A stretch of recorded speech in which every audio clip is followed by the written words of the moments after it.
Hola, ¿qué tal?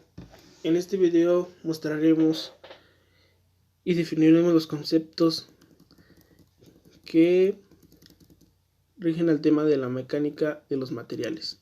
El equipo está conformado por Abelino Vadillo, Edgar Cordero Pérez Cristina y su servidor Vázquez Pérez Gustavo. La materia se llama Sistemas Mecánicos 2 de la carrera de Ingeniería Mecatrónica de la Universidad Tecnológica de Huejotzinco. Como introducción, tenemos que la mecánica de los materiales es una rama que aplica y que trata del comportamiento de los cuerpos sólidos sometidos a varios tipos de carga. También es un concepto básico de las ingenierías que deben entender toda persona interesada en la resistencia y el desempeño físico de las estructuras, ya sean naturales o hechas por el hombre. Para el diseño mecánico de los elementos geométricos complicadas a la resistencia de los materiales suelen ser abundantes y es necesario usar técnicas basadas en la teoría de la elasticidad o la mecánica de los sólidos deformables. Como primer concepto tenemos los esfuerzos. Los esfuerzos son las fuerzas internas debido a las cargas sometidas a un elemento. Tipos de cargas: carga estática y carga dinámica. La carga estática se aplica gradualmente desde un valor inicial 0 hasta su valor máximo. Carga dinámica se aplica a una velocidad determinada y puede ser una carga súbita, cuando el valor máximo se aplica instantáneamente, o también una carga de choque libre, cuando está producida por la caída de un cuerpo sobre un elemento resistente. Y por último, una carga de choque forzado, cuando una fuerza obliga a dos masas que han colisionado a seguir deformándose después del choque. La clasificación de los esfuerzos son Son fuerzas que se pueden clasificar debido a las fuerzas que generan el desplazamiento. Contiene el eje longitudinal, tracción y compresión normal al plano que contiene el eje longitudinal y cortadura, que tiende a cortar las piezas mediante el desplazamiento de las secciones afectadas. En el momento que son fuerzas que se pueden clasificar debido a los momentos que generan giros, dependiendo a estas, o son normales en el plano que contiene el eje longitudinal. Tenemos que contiene al eje longitudinal, flexión, el cuerpo que se flexa, alargándose unas fibras y acortándose otras. Normal al plano que contiene el eje longitudinal y torsión.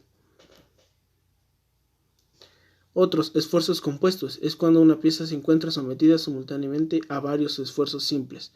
Esfuerzos variables son los esfuerzos que varían del valor incluso del signo, cuando la diferencia entre el valor máximo y el valor mínimo es 0.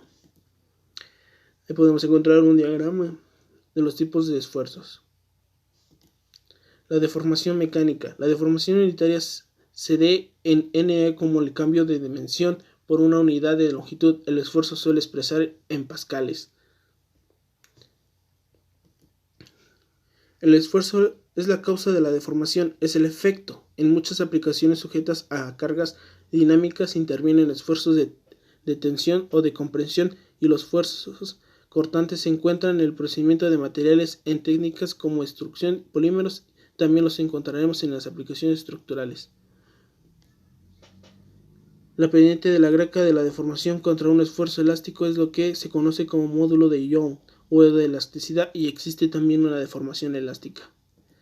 La deformación provocada por cargas axiales. Una barra sometida a cargas axiales, además de experimentar deformación según la dirección de la fuerza, es el cuerpo que también deforma la dirección normales a ella. La tracción provoca alargamiento y adelgazamiento, y la compresión acortamiento con estrechamiento. Deformación provocada por dos cargas. Deformación provocada por dos cargas de corte. Los cuerpos sometidos a cargas de corte más que deformarse o cambio de dimensiones se distorsiona el cambio de forma.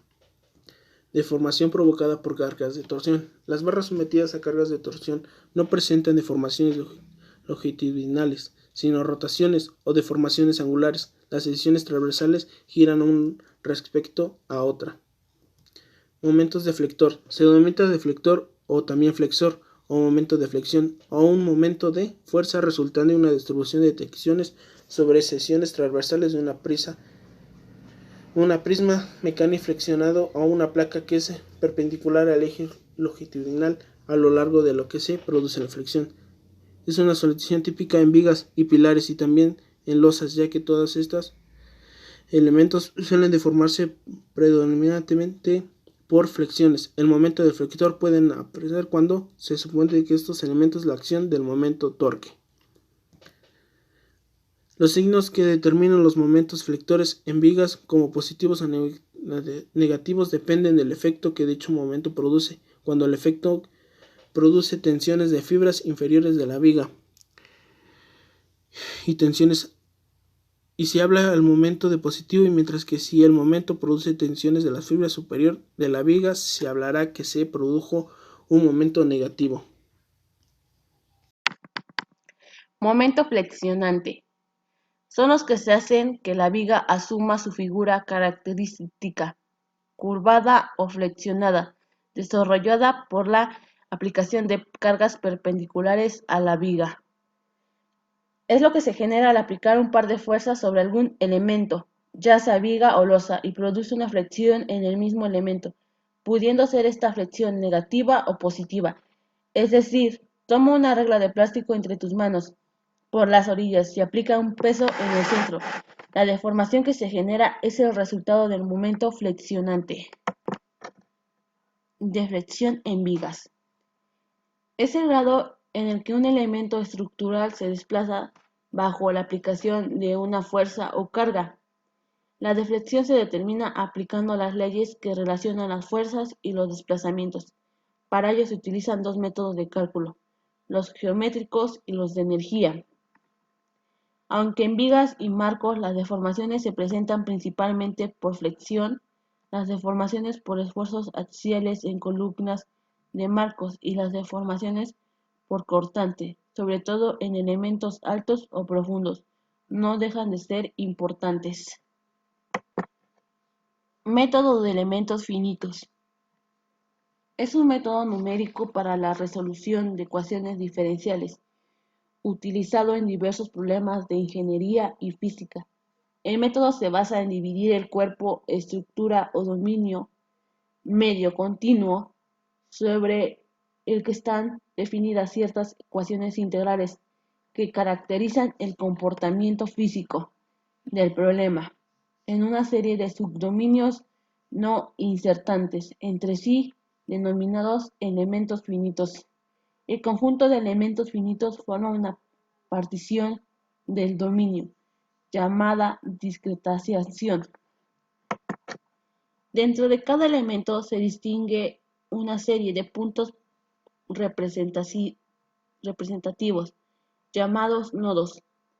Dos nodos son adyacentes entre sí, pertenecen al mismo elemento finito. Además, un nodo sobre la frontera de un elemento finito puede pertenecer a varios elementos.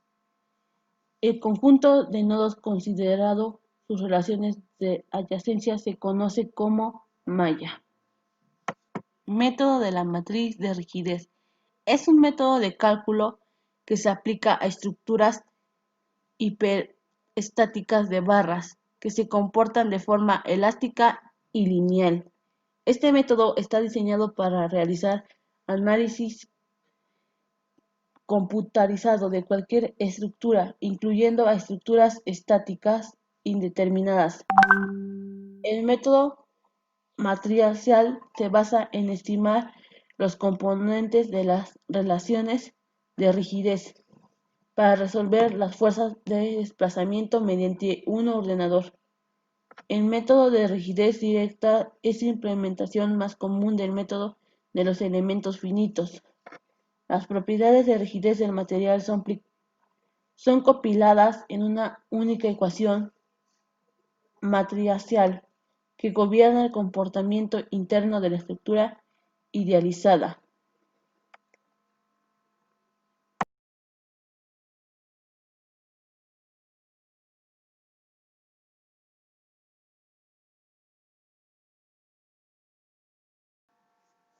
Siguiendo con la explicación, proseguimos a explicar sobre los métodos por elemento finito o, o por aproximaciones. El método del elemento finito es un método numérico para la resolución de ecuaciones diferenciales, utilizado en diversos problemas en ingeniería. El método se basa en dividir el cuerpo estructura o dominio sobre el que están definidas ciertas ecuaciones integrales que caracterizan el comportamiento físico. Se puede dividir ya sea por nodos o por elementos, también por bases o placas. Dentro de estos métodos existen diversos, pero ahorita estamos con 4, que es el de colocación, el método de mínimos cuadrados, el método de Galerkin y el método de subdominios. El método de colocación, la formulación estándar del método de colocación se obtiene usando la función delta de Dirac como función de peso en la ecuación. La delta de Dirac es una función estrictamente hablando que tiene o requiere tomar valores infinitos, ya sea que está definida por menos infinito hacia infinito. En la ecuación tenemos R, que es el residuo, por omega sigma x menos xy más el residuo R de sigma x menos xy es igual a 0. Y aquí está donde y a la n funciones tiene las siguientes propiedades cuando tiende a menos infinito y cuando tiende a infinito. En el método de subdominio se elige como función de peso a la función escalón definida.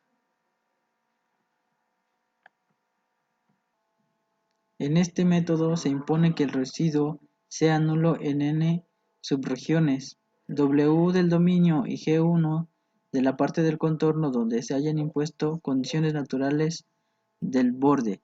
Significa que el método de subdominios fuerza que los residuos sean 0 en forma promedida en las n subdominios escogidos.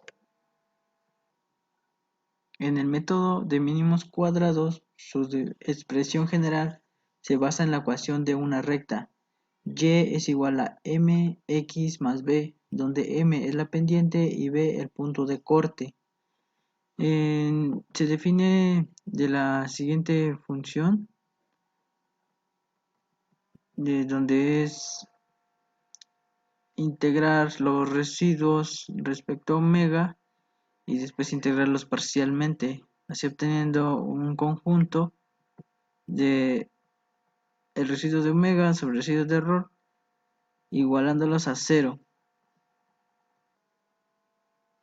Y por último tenemos el método de Galerkin.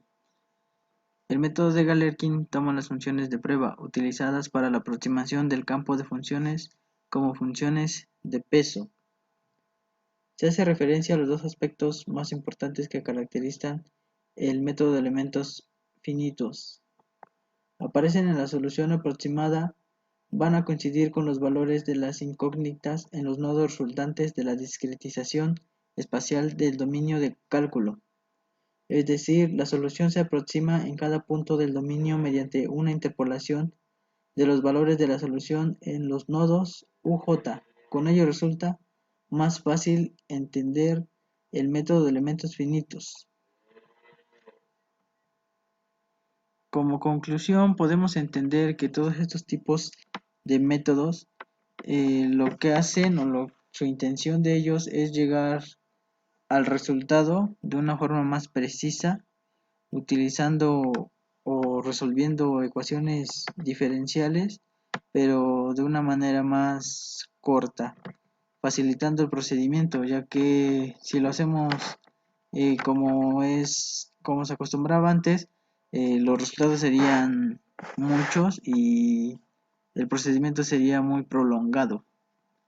Y pues todo esto todos los métodos igual se pueden calcular mediante algunos software. Unos software ya tienen ese tipo de programación para poder calcular en este tipo de elementos finitos.